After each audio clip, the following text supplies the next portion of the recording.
오늘 할 이야기는 양심적 병역 거부에 대한 생각이다. 양심적 병역 거부는 종교적, 개인적인 신념에 따라 군 복무나 무장을 거부하는 행위이다. 대한민국 기준으로는 대한민국 헌법 제19조에 보장된 양심의 자유를 근거로 군에 입대하는 것에 대하여 또는 병역의 의무 전반에 대하여 거부권을 행사하는 행위를 이른다. 양심적 병역 거부에 대해서는 많은 논란들이 있다. 그것에 대해서는 많은 사람들이 알고 있기에 한 가지의 주제로만 이야기하려고 한다. 바로 대체 양심적 병역 거부자들이 대체 복무를 할 수 있는가에 대한 주제이다.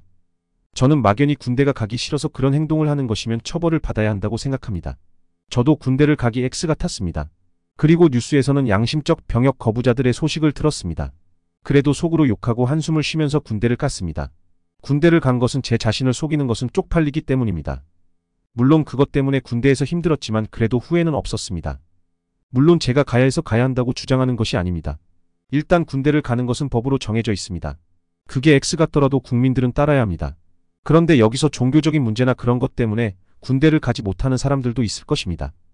그런 사람들이 다른 것으로 대체 복무를 한다면 저는 찬성입니다. 솔직히 요양원이나 교도소는 사람이 없어서 힘듭니다. 힘들어서 인원이 부족한 곳에 사람을 보내면 됩니다. 종교의 대부분은 베풀어야 한다고 했습니다. 힘든 일을 아무런 불만 없이 보내면 되는 것입니다. 종교적인 신념에도 반하는 일이 아닙니다.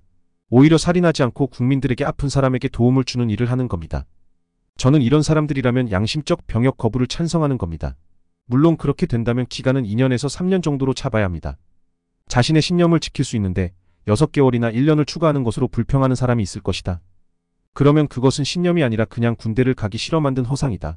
물론 이런 것이 차별적인 요소가 될 수 있다. 하지만 이런 것도 없다면 군대를 가는 사람이 병에 쓰일 것입니다. 안 그래도 인력 자원이 부족한 군대입니다. 그런 얌생이 같은 놈들은 끌고 가게 해야 합니다. 그리고 진짜 아프거나 힘든 사람은 군대를 보내면 안 됩니다. 병무청은 어떻게든 남자를 군대에 가게 만들고 있습니다. 진짜 X 같습니다. 인원이 없으면 다른 대책을 만드세요. 몸이나 정신이 아픈 사람을 등급 기준을 낮춰서 억지로 데려가지 마세요. 이상 자유로운 이야기였습니다.